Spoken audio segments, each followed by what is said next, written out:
Today's Stoic lesson is all about how you talk to yourself, something that hits us all close to the heart. Kind of what we do here at Painted Porch Strategies, at least in part. How you doing? My name is Rob. This is Amy. Hi. That over there is Sierra. We are Painted Porch Strategies. We, week by week, go through Stoic lessons because we are learning to be new Stoics as we go week by week in a handbook for new Stoics. Mm-hmm. So we are up to week 39 today, ladies. Very excited. The title of it is Keep Basic Stoic Concept Always at Hand. So as we progress from week 1 to week 39, we've learned a lot along the way. You've learned along with us. So now we start getting into deeper practice of our Stoicism, which applies to everyday life, which we like to apply to everyday life too, as part of Painted Porch Strategies, as we build strong and successful people and companies through resilient mindset, impactful messaging, and effective teamwork. So before I dig any deeper into this, I want your initial impressions of what this lesson meant to you. Sierra, you get to go first. My favorite thing is that they bring up to us here that we should always keep in mind that we are both teacher and student, always. And this is a great reminder for me because no matter I get this concept, but I'm always learning and I'm always growing. And that's what the Stoics have really implanted in us best, is to be always learning, always a student. Mm-hmm. I love that. We'll dig a little bit more into that thought specifically because it ties into this week's quote from Seneca, one of the great founding Stoics. Amy, what is your intro to this lesson? Well, I think for me, what I really appreciated is it is funny how it's like they're mind readers sometimes. I don't necessarily look ahead in the book to see what's coming up next, but in last week's lesson, I specifically said, you know what I've realized? I've realized that there's so many good things that we're learning week over week that it can sometimes feel overwhelming. Mm-hmm. And sometimes you feel like you want to do every single implementation intention every single week because every lesson is helping you build that path to virtue. So it was perfect that the next lesson specifically was like, hey, we're covering a lot of stuff here, but let's focus on some basic ones that you can always have at the ready to remind yourself. Start with the basic ones. So that way you continue from that practice. It's that practice. And you start with the things that are easy, that are kind of the basic principles or concepts, get those really dialed in and get them a little bit more automatic in your habits, and then start to add on the additional implementation intentions and lessons over time. And this is why I love this, because what you both basically said is what the beginning part of my program, Master Your Message, is really all about. We really focus on internal communication in what you tell yourself, how you talk to yourself, because we all do. We all have a self-talk. We don't always say it out loud. In this lesson, keep basic Stoic concepts always at hand, is keeping them fresh in your mind, because the more you say things, the more you do things internally, the more real they become. So for example, what you guys were talking about, one of them, the main Stoic lesson probably of all, is the dichotomy of control.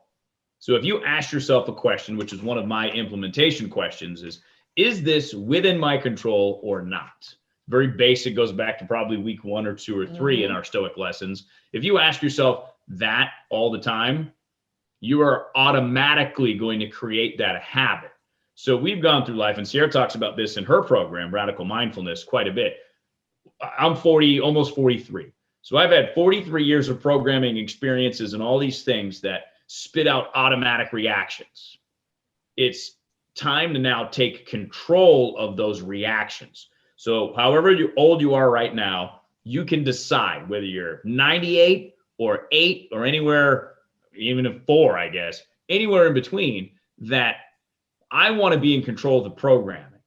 And you can make it automatic so long as you do the work on the front end by asking yourself the right questions, by talking to yourself the right way. Mm-hmm. And you can learn more about that, Master Your Message, right here at paintedporchstrategies.com. That's right. Yeah. One of my favorite things that they talk about here is they talk about the idea of when you take wool and you dye wool, that certain colors, that you like blue or orange, literally certain colors that you put wool in will absorb faster. And other ones need to steep longer. They might take a couple of days. So when you apply this to the concepts, is that if you always keep the Stoic concepts at hand, some of them are going to come very readily. It's going to be like, yep, got it. Makes sense. I understand. Boom. And others are going to take more time to marinate or soak or get in. But the idea is that even the ones that are a little tougher to take that color, if you keep them close at hand, if you keep them top of mind, if you will, that they will eventually absorb into the wool, into the little gray matter up there. Mm-hmm. Yeah, and the way to keep them in your mind is to start very simply, like Rob, to your point. So maybe the first thing that you begin to implement is anytime you experience or start to feel that, ugh, like you even mentioned that a couple of weeks ago, so you had the ugh. The question you ask is this or is this not within my complete control? And that just simply, that's your cue, that's your implementation intention, as they call it here, your trigger, if you will. So you have that trigger, and that trigger is then asking that question, and just starting there, right? That will help you over time have a really saturated wool. They even say dyeing our soul by way of our thoughts. So dyeing that and keeping it steeping in there. So that way it then becomes, to your point, permanent in the gray matter. Some lessons are harder than others. I mean, that's just the reality of it. And this is the type of this activity, keep basic Stoic concepts at hand, with the idea that you change the way you think, you update the way you think, not even change it, you just update it, you update your program. Exactly. That helped me go through a couple of bouts with depression, diagnosed twice. But what I eventually realized, the reason why I was depressed was because the way I was talking to myself in those quiet moments, when you're laying in bed, when you're waking up in the morning. In the simple, subtle shift of changing that language made a profound difference to me. That's what this lesson is all about to me. And it is a reminder, as Sierra says, we are always teachers and always students. There's always things to learn. And the Stoics were so good about pointing that out. Seneca even reminded us this. And this is another thing about who's teaching, who's learning, as we all are. But he says, at this stage, it is a mistake on our part to make the same demands upon the wise man and upon the learner. And this is your expectations, because there's an element of control that we all want to have. We wish we could control our whole lives because it would be amazing, but that's not possible. So that being said, everyone's at a different place. And Sierra talks a lot about this too. And you got to meet people where they're at. So you can't have the same expectation of an 80-year-old Stoic versus a 5-year-old who's just learning their way in the world, or anyone who's at a certain point and they've just kind of peaked or leveled or maybe stuck, maybe not stuck, maybe that's where they want to be. You can't expect the same things from them. Mm-hmm. And it's just an important reminder to, that's something you can't control either. Right.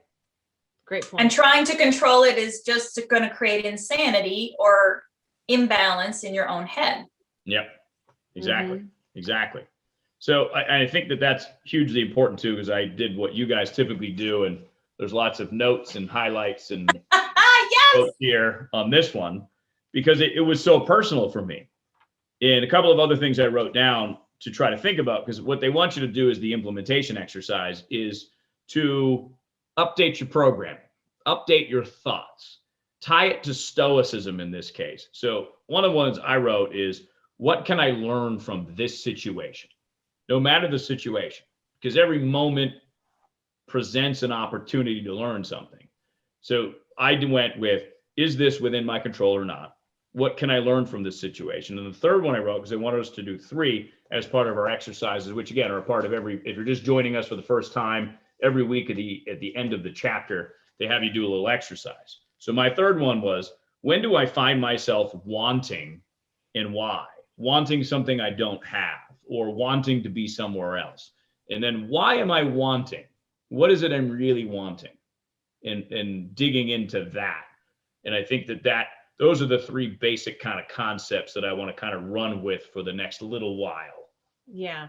Yeah, to just expand on what Rob said, the exercises that they had us do this week was having those at the ready, having things at hand. And they had you focus on 2 different areas. Number 1, meditating on 1 or more concepts. Start small. right? So you can actually remember it. Don't throw all the colors in the dye pool. Just start with one. You just end up with brown. Just start with one. Exactly. So meditating on an idea daily, and then having some of those they say at hand phrases or questions, or those how do I want to say it? I'll say inquiries of what it is that has triggered you. And so they wanted you to first think about a couple. For example, virtue's the only good. There's no good without virtue, or virtue itself is situated in our rationality and true judgments. So with that, they ask us to first think about what specific concepts within Stoicism we wanted to focus on. I focused on, for me, the dichotomy of control. That was a big one for me. I said, this is one that I want to focus on. I also focused on that people are neither good nor bad. It's their behavior that is. And that's an earlier lesson that we had. That's one that I kind of have to remind myself of, especially with some of the ways people behave as of late, both in person and online. And then people behave how they do based on what they know, what their experience has taught them till now, and what they think is right. So those are the three concepts that I specifically wanted to focus on. Sierra, how about you? What were the ones that you noted? I also had dichotomy of control, because I think that is so powerful. What is within my control? What is within my incomplete control? I also gravitated toward virtue is the only good. Mm-hmm. And I took it very personal, because again, I'm the only person I have control over. So my virtue is the only good, the only thing that I have power over. And I'm going to get real deep on you. Nothing lasts forever. Oh, impermanence. Oh. Yeah, the impermanence of everything. That one was big. Now, this is a double-edged sword. Nothing lasts forever. Nothing that you don't like, your indifference, your non-desirables, those don't last forever, and neither do the things you really love last forever. Mm-hmm. So for me, that had two sides. The things that are a pain in the ass, they will eventually go away. The things that you love, they will eventually go away. It's all temporary. Mm-hmm. Ooh, those are good ones. How about you, Rob? Well, I mean, I really stuck with the dichotomy of control primarily because that is the one I struggle with the most, I think. Mm-hmm. And there's so many good Stoic lessons, but that is, I think, the umbrella, right? It starts with that and everything else falls underneath that. So for me, it's going to be that constant sort of reminder, is this in my control or not? Mm-hmm. And so, if it's not, what can be in my control? If it's something I'm not vibing with, is it something I can control? Can I put myself in a different situation, a different thought, a different whatever? What were you going to say? I was going to move on to the next thing. So I'm sorry I interrupted you. But what I was going to say is that the next piece of it. So number one was just, okay, what one or more concepts, basic concepts of Stoicism do you want to focus on? And all of us had dichotomy of control at the top of that list. I love your impermanence one too. The next thing they want us to do was to meditate on it. And they use that term loosely. Because even as you teach in radical mindfulness, Sierra, meditation is not sitting in a quiet room in Zen, having some sage burning, sitting there on the floor going Om. That's not necessarily what meditation is. Meditation, takes many forms. And so they asked us to think about how would you meditate on these concepts. So what did you identify, Sierra? So I actually took the an implementation intention that I already use, which is a spontaneous gratitude habit. When I see a shape or anything in the shape of a heart, that's a reminder for me to practice gratitude. So I also applied that same concept to a meditation, to when I see anything that's in the shape of a heart, whether it be in my house that I know is there or just a surprise heart, is that's a moment to think of nothing lasts forever. Mm-hmm. So I'm grateful for this present moment, the present circumstances, and I'm embracing and loving on them now. I'm also embracing and loving on my challenges that are in my life right now, because if I think of them as an opportunity to learn from right now, then I'm embracing this present moment, knowing that tomorrow those opportunities might be gone. Mm-hmm. Yeah, and I love the idea of anchoring it to a spontaneous habit, which you talk about even more in your program. But it almost eases the burden of having to think about it. And that's one of the big things that we touched on last week. And what they're really trying to have us focus on this week is that, trying to have a note card this long of all the things that you have to remember every day to be a good person, that can feel very overwhelming. But tethering it to some sort of habit, whether it's a ritual like making a cup of coffee every day, or if it's something spontaneous like seeing something heart-shaped in nature, that's a great way, especially as initially you're going to have to be intentional about it. You're going to have to remember, oh yeah, heart-shaped. Oh yes, I'm supposed to do something when I see heart-shaped. But over time, it's going to be a natural automatic trigger for you. And that's wonderful that you're anchoring it to something that you're already doing. You're just adding an additional, I'll say, reminder to that existing habit. So I'm grateful.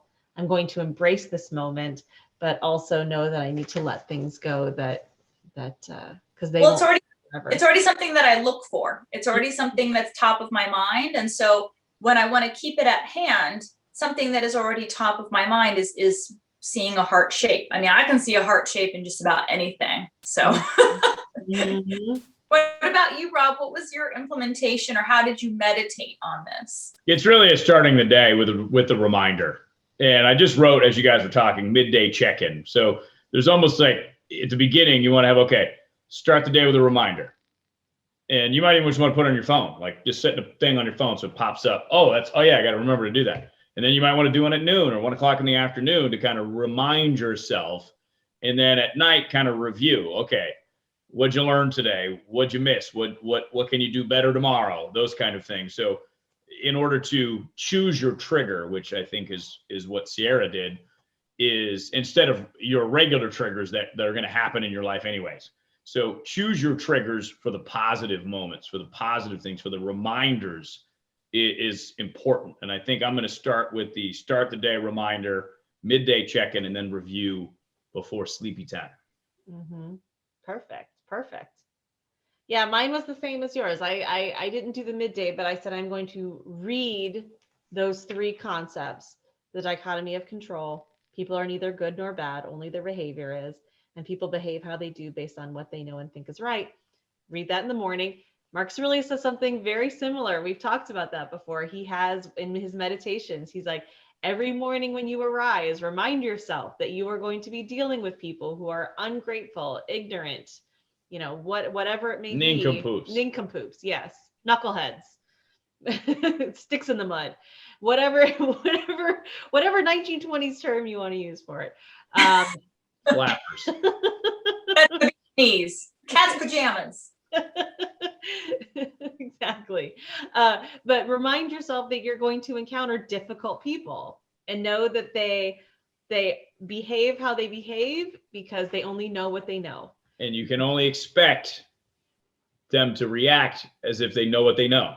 Right. Like that's the key here in what Seneca tells us. You can't expect people to all be sages. Right. Not a good idea. You're going to be frustrated, disappointed every single moment. Right. And don't hold people accountable for where you are now, what you've learned to date versus what they've learned.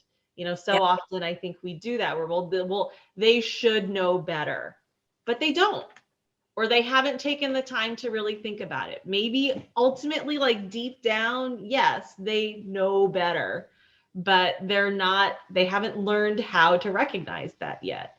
So we can hold them to the standard of where we are at today, or I think you talk about this a lot, Sarah, or we can meet them where they're at. And so for me, that was a big thing, was starting with that meditation in the morning, that meditation, which is just the reading and the reminding of it. And then at night, when I reflect on my day, it's asking, were there instances or whatever I'm journaling about that night, whether it's a specific incident or just the general day, Was this within or was this not within my complete control? Did I judge this person based on their behavior? And am I trying to hold them accountable to a standard of where I'm at versus where they're at? It's a loaded up question to ask yourself before you go to sleep at night. Yeah. That's good to get it out. Yeah. So let's end on this note, because this has been a very important lesson. Again, we're digging deeper into our Stoicism as we become daily Stoics. Virtue is the only good, as Seneca writes in his letters to Lucilius. At any rate, there is no good without virtue, and virtue itself is situated in our nobler part, that is, the rational part. We all rationalize the good, the virtue, treating others with kindness, meeting others where they're at and not judging them, that being the goal. Remember, it's just a goal. Goal is the end point of the journey. You might not get there, but you're making progress towards it. So any final thoughts? Sierra? You know, I think that if you can just learn to embrace what's in your control, the rest of the things just sort of fall away and take care of themselves. Perfect. Amy? I'm just gonna end on that. No, I know. I'm gonna end with that. Keep it. I'll say one more thing. Keep it simple. Keep it simple when you start. It can seem like a lot. It can seem like a lot to take on. And just starting with one thing, starting with one basic concept, and reminding yourself, meditating on that daily, and then having a little catchphrase to have at hand, as they say, to question when you do feel those initial impressions, those reactions start to come up, or that anxiety, or that whatever that might be, being able to catch that and question yourself, so that way you don't react in a way that you'll regret. Change your automatic behaviors by training, in other words. Next week, we go into week 40. Focus on the mind-body connection. That is going to be a good one. Can't wait to delve into that. For Sierra, for Amy, I'm Rob. We are Painted Porch Strategies. We create strong and successful people and companies through resilient mindset, impactful messaging, and effective teamwork. And we use Stoicism as our base. We look forward to going on a journey with you. If you would like to partake in that, whether it be here in our Stoic book club, you want to comment below, please do. If you want to join us, you can find us at Painted Porch Strategies and learn a little bit more about us. Until next week, stay stoic, y'all. And we hope to see you soon on the porch.